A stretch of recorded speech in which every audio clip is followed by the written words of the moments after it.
Mesdames, Mesdemoiselles, Messieurs, chers auditeurs, nous sommes toujours ici au 11e Forum Carte Afrique où nous avons rencontré, n'est-ce pas, le pays qui était à l'honneur, la Côte d'Ivoire. Nous sommes avec Monsieur Ahmed Sako, n'est-ce pas, qui est le conseiller technique du ministère de l'économie numérique et de la poste de la Côte d'Ivoire, qui, n'est-ce pas, aujourd'hui est présente ici par ce grand stand que vous pouvez vous-même voir.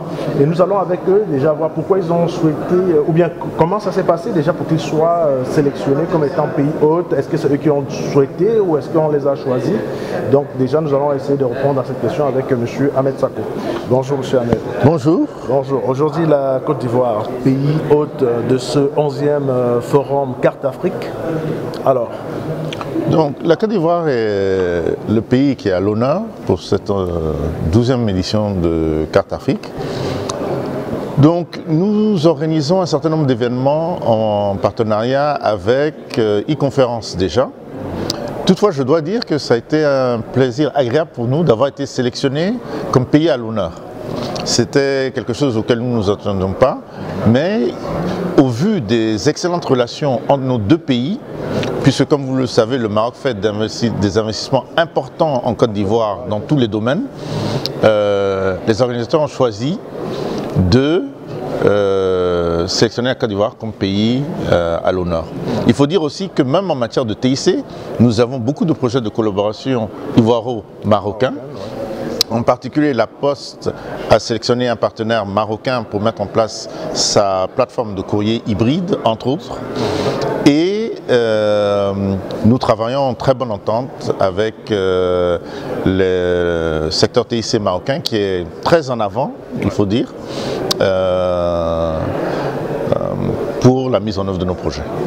Voilà, donc aujourd'hui, nous sommes au 11e Forum Carte Afrique. Vous êtes à l'honneur. Les 10 précédentes éditions, nous avons vu la participation, n'est-ce pas, des entités ivoiriennes. Quel peut être aujourd'hui le retour d'expérience de ces 10 années déjà passées?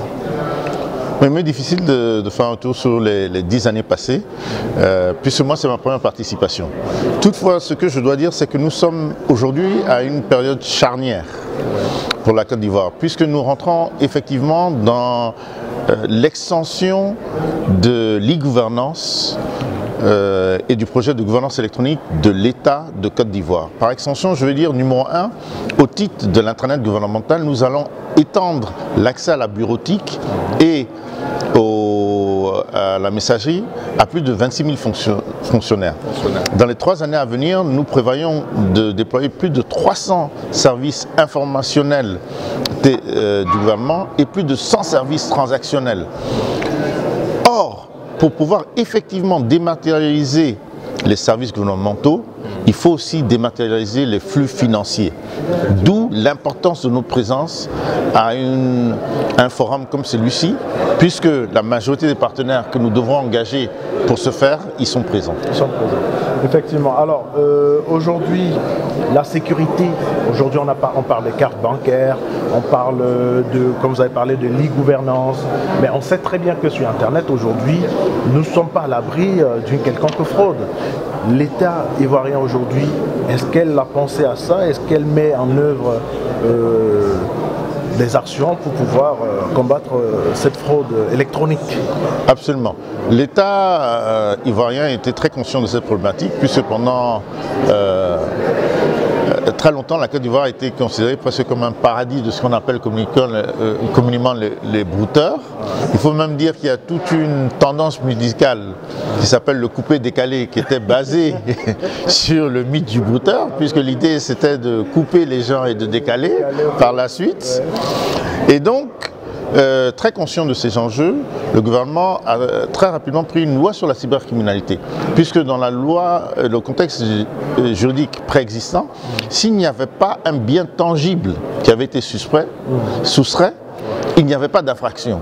Donc nous avons dû prendre une loi spécifique.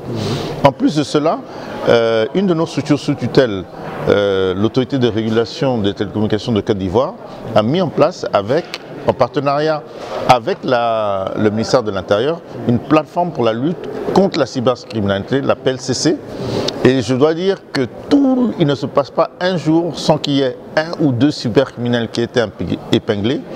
Ça crée une publicité négative pour ce genre d'activité. Et force est de constater que le nombre de délits baisse, mais malheureusement pour le moment, le préjudice financier augmente. D'accord. Bon, voilà, nous arrivons au terme de notre interview. Merci beaucoup, M. Ahmed Sanko, de nous avoir accordé de votre temps et à très bientôt. Ben, merci à vous, c'était un plaisir. Merci.